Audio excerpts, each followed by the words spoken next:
ওকে, good morning friends. SK Raju, Barasat থেকে belong করি। মোদিকেরে আসার আগে অন্যের গাড়ি চালিয়ে নিজের পেট চালাতাম।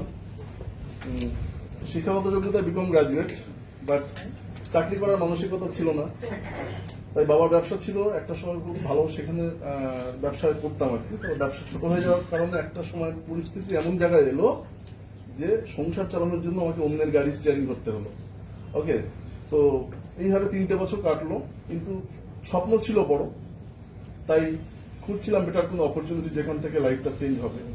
তো কথা বলে যে খোঁজে, যে বোঝে সে খোঁজে, আর যে খোঁজে সে পায়। তো সেভাবে খুঁজতে খুঁজতে পেয়ে গেলাম আমার শ্রদ্ধেয় অফলাইন ডক্টর পঙ্কজ পাল স্যারের মাধ্যম দিয়ে মোদি কেয়ার নামক এই লাভলি বিজনেস অপরচুনিটি।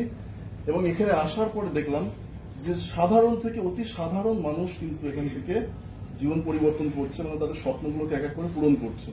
তো এটা দেখে আমার মধ্যে বিশ্বাসটাই এলো যে if they can do, why not me. এত মানুষ যদি পারে তাহলে আমি কেন নয়।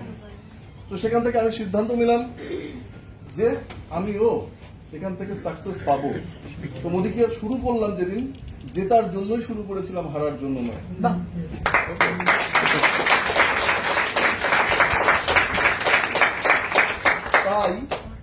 তাই এক এক করে 1, 2, 3, 4, 5, 6 করে 33 জন মানুষ আমাকে রিজেক্ট করেছিল।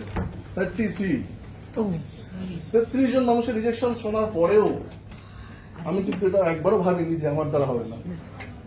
কারণ বুঝে বললাম জেতার জন্য ওদিকে যাচ্ছিলাম, আর আমি জানতাম যে ইটস এ প্রসেস। এই নায়ের মধ্যে দিয়ে আমাকে যেতে হবে, না শোনার মধ্যে দিয়ে আমাকে যেতে হবে সামনের দিকে। কারণ আমার আপলাইন আমাকে একটা জিনিস শিখিয়েছিলেন, কোনো মেয়ের বাবা যখন তার মেয়েটা বিবাহযোগ্য হয় তখন পাত্র দেখা শুরু করে, রাইট?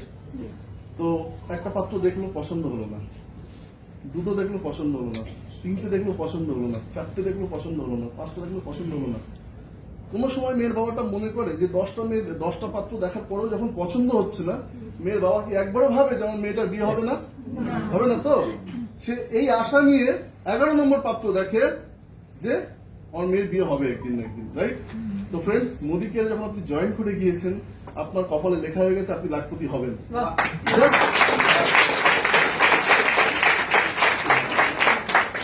আপনার কাজ হচ্ছে সেই 4 জন ব্যক্তিকে খুঁজে বের করা।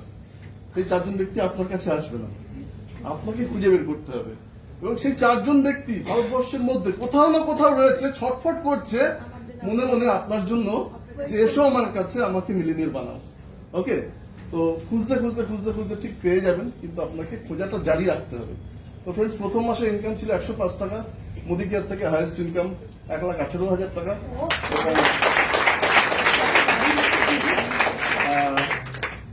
রোজগার যে শুধু আমি করছি তা নয়, আমার নিজের গাড়ি হয়েছে 2 বছর 9 মাসের মাথায় মোদি কেয়ারে জয়েন করার, আর 12 লাখ টাকার এক্সিভি 300 গাড়ি। 4টে গাড়ি চলে এসছে, আরো ডিসেম্বরের মধ্যে আসছে। ওকে, তো ফ্রেন্ডস, এই ছোটখাটো অ্যাচিভমেন্ট মোদি কেয়ার থেকে হয়েছে। ছোটখাটো কেন বললাম?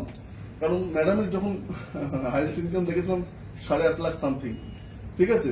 তো সেটার কাছে আমার ইনকাম অনেকটাই ছোট। তাই বললাম যে এই ছোটখাটো ইনকাম অনেক বড় জায়গায় যেতে হবে। তো এখানে আনলিমিটেড ইনকামের স্কোপ রয়েছে, আনলিমিটেড সবকিছু পাওয়ার স্কোপ রয়েছে। জাস্ট আপনার খিদেটা কত বড়, আপনার খিদেটা কত বেশি ডিপেন্ড করছে তার উপর আপনার সফলতা কত বড় হবে। Thank you so much.